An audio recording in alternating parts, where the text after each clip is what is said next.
আমাকে অংশগ্রহণ করার তৌফিক দিয়েছেন, এটাই হচ্ছে সবচেয়ে বড় সফলতা। আলহামদুলিল্লাহ।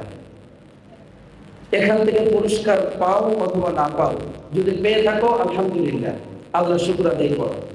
যদি না পাও, তোমার মূল্য আল্লাহর কাছে কমে যাবে না।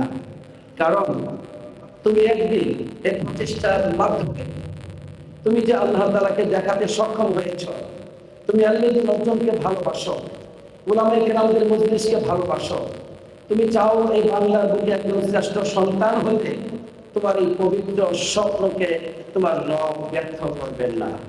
ইনশাআল্লাহ একদিন তুমি মদিনা ইউনিভার্সিটিতে যাবে, অথবা অন্য কোনো ইউনিভার্সিটিতে গিয়ে তুমি সুযোগ্য একজন দায়ী হিসাবে, এই দেশের কল্যাণকামী হিসাবে তুমি এদেশে ফিরে আসবে ইনশাআল্লাহ। এই জন্য হতাশার কোনো কারণ নেই। আমি তোমার মতোই ছিলাম, এখানে তাফসীরুল কোরআনে অংশগ্রহণ করে শুনেছিলাম 5 মিনিটের বক্তব্য, হঠাৎ করে শুনি মাত্র 2.5 মিনিটের বক্তব্য। আমি সেই বক্তব্য দিয়ে প্রথম পুরস্কার পেয়েছিলাম আলহামদুলিল্লাহ।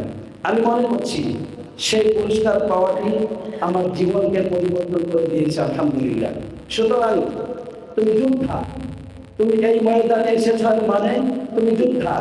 তুমি একদিন হয়তো এই বাংলার বুকে খালিদ বিন ওয়ালিদের মতো পরিচিতি লাভ করবে ইনশাআল্লাহ, অথবা হয়তো এই বাংলার বুকে তুমি মুহাম্মদ বিন আব্দুল ওয়াহাবের মতো এই দেশকে আলোকিত করবে ইনশাআল্লাহ। হয়তোবা তুমি ইমাম বুখারী রাহিমাহুল্লাহর মতো হাদিসের জগতে এদেশের শ্রেষ্ঠত্ব অর্জন করবে ইনশাআল্লাহ, অথবা তুমি ইবনুল কাইয়্যিম রাহমাতুল্লাহ আলাইহি অথবা উস্তাদ ইবনে তাইমিয়ার মতো তাওহীদের ঝান্ডাবাহী হাতে নিয়ে এদেশের মানুষকে শিরক অথবা বেদাতের অন্ধকার থেকে তুমি তাওহীদ এবং সুন্নাহর আলোর জগতে প্রবেশ করাবে ইনশাআল্লাহ।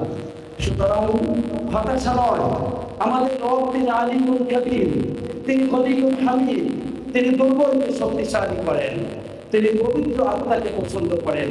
তিনি পরিষ্কারভাবে জানিয়ে দিয়েছেন, এই আলামিল্লাহু ফি কুলুবিকুম খায়রা, এই আলামিল্লাহু ফি কুলুবিকুম খায়রা ইনকুম খায়রা।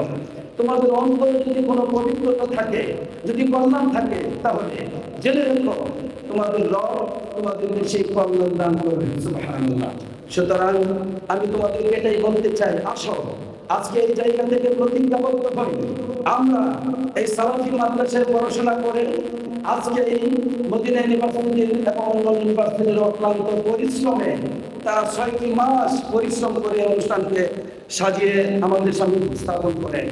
আমরা প্রতিজ্ঞাবদ্ধ হই, আমরা বাংলাদেশে মুহাম্মদ বিন আব্দুল ওয়াহাবের মতো তাওহীদকে প্রতিষ্ঠা করব ইনশাআল্লাহ। সবাই আমার সাথে একমত? সবাই একমত?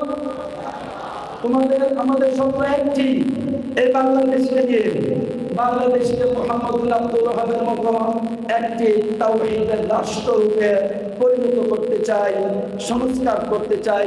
এটাই হচ্ছে আমাদের স্বপ্ন ইনশাআল্লাহ।